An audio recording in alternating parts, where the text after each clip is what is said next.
Hello guys, আসসালামু আলাইকুম। ভিডিওটা এন্ড অবধি দেখবেন প্লিজ, আর তারপরে কমেন্ট করে অবশ্যই জানাবেন জায়গাটা কেমন লাগলো আপনাদেরকে। তো যেরকম দেখতে পাচ্ছেন, পাহাড়ের উপরে দু চারটা ঘর বাড়ি আছে, তার মধ্যে লাইন সাপ্লাই গেছিলো, সেখানে পোস্টার ভেঙে গেছিলো। ভেঙে যাওয়ার কারণে চেঞ্জ করতে যাই আমার বন্ধুরা সবাই, আমাদের ইলেকট্রিক টিম, গোটা ইলেকট্রিক টিম গিয়েছিলো ওখানে চেঞ্জ করার জন্য। তো দেখতে পাই একটা বিশাল ভিউ, একটা পাহাড়ি এলাকা, ঝর্ণা, হালকা মেঘলা মেঘলা আবহাওয়া, আর মেঘলার সঙ্গে পাহাড়টা দেখতে অসাধারণ লাগছিল, দারুণ। তো সেটাকে তুলে ধরে আমার বন্ধু ভিডিওটা বানায় আমার জন্য, যেহেতু আমি অসুস্থ, চোখের যন্ত্রণার জন্য কাজে যেতে পারিনি। তো এটা দেখতে পাচ্ছেন রবার বাগান, পুরোটাই রবার গাছ। রবার মানে বুঝতে পেরেছেন, যত রবার প্লাস্টিক জাতীয় জিনিসগুলো হয় এই আঠা থেকে, রবার থেকে তৈরি হয়।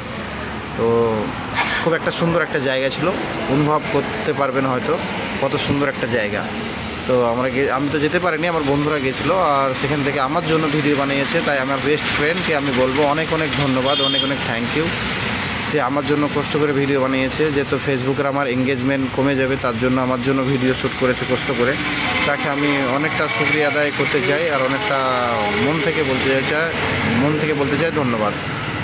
ভিডিওটা দেখতে থাকুন লাস্ট অবধি, ভালো লাগবে আপনাদের। কমেন্ট করে অবশ্যই জানাবেন জায়গাটা কত সুন্দর হয়ে যাবে। ডক্টর আমাকে দুদিন রেস্ট করতে বলেছে, মোবাইল দেখতে বারণ করেছে, তার জন্য আমার বন্ধু আমার জন্য ভিডিও বানিয়েছে।